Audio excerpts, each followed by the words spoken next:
ಬೆಂಗಳೂರಿನಲ್ಲಿ ಕಡಲೆಕಾಯಿ ಪರಿಷೆಯ ಸಂಭ್ರಮ ಮನೆ ಮಾಡಿದ್ದು ನಟಿ ರಚಿತಾ ರಾಮ್ ಬಸವನಗುಡಿಯ ಕಡಲೆಕಾಯಿ ಪರಿಷೆಯಲ್ಲಿ ಫುಲ್ ರೌಂಡ್ಸ್ ಹಾಕಿದ್ದಾರೆ. ಮುಖಕ್ಕೆ ಸಿಂಹದ ಮಾಸ್ಕ್ ಹಾಕೊಂಡಿದ್ರು. ರಚಿತಾ ಪರಿಷೆಯಲ್ಲಿ ಓಡಾಡಿದ್ದಾರೆ. ಬುಲ್ ಟೆಂಪಲ್ ಬಳಿಯ ರಾಘವೇಂದ್ರ ಸ್ವಾಮಿ ಮಠದಲ್ಲಿ ಕ್ರಿಮಿನಲ್ ಸಿನಿಮಾದ ಮುಹೂರ್ತಕ್ಕೆ ಅಂತ ಡಿಂಪಲ್ ಕ್ವೀನ್ ಬಂದಿದ್ರು. ದೃಶ್ಯಗಳನ್ನು ನೋಡ್ತಾ ಇದ್ದೀವಿ. ಸುತ್ತಾಡಿ ಎಂಜಾಯ್ ಮಾಡಿದ್ದಾರೆ.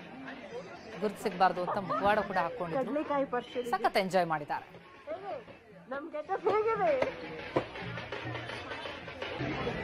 ಹಾಯ್ ಎಲ್ಲರಿಗೂ ನಮಸ್ಕಾರ.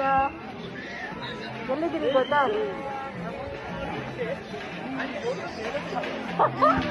ಕಡ್ಲೆಕಾಯಿ ಪರಿಷೆಲಿದ್ದೀನಿ. ಹೇಗೆ ನಮ್ ಗೆಟಪ್ ಹೇಗಿದೆ? ರಾಘವೇಂದ್ರ ಸ್ವಾಮಿ ಮಠದಲ್ಲಿ ಕ್ರಿಮಿನಲ್ ಸಿನಿಮಾದ ಮುಹೂರ್ತಕ್ಕೆ ಅಂತ ಡಿಂಪಲ್ ಕ್ವೀನ್ ಬಂದಿದ್ರು. ಅಲ್ಲಿ ಪರಿಷೆಯಲ್ಲಿ ಸುತ್ತಾಡಿ ಎಂಜಾಯ್ ಮಾಡಿದ್ದಾರೆ. ಯಾರಿಗೂ ಗುರು ಸಿಗದಂತೆ ಮಾಸ್ಕ್ ಕೂಡ ಹಾಕೊಂಡಿದ್ದಾರೆ. ತಾವು ಎಂಜಾಯ್ ಮಾಡಿದಂತಹ ವಿಡಿಯೋವನ್ನ ಹಾಕೊಂಡಿದ್ದಾರೆ. ಮುಖಕ್ಕೆ ಮಾಸ್ಕ್ ಹಾಕೊಂಡು ಸಖತ್ ರೌಂಡ್ ಹಾಕಿದ್ದಾರೆ ಡಿಂಪಲ್ ಕ್ವೀನ್.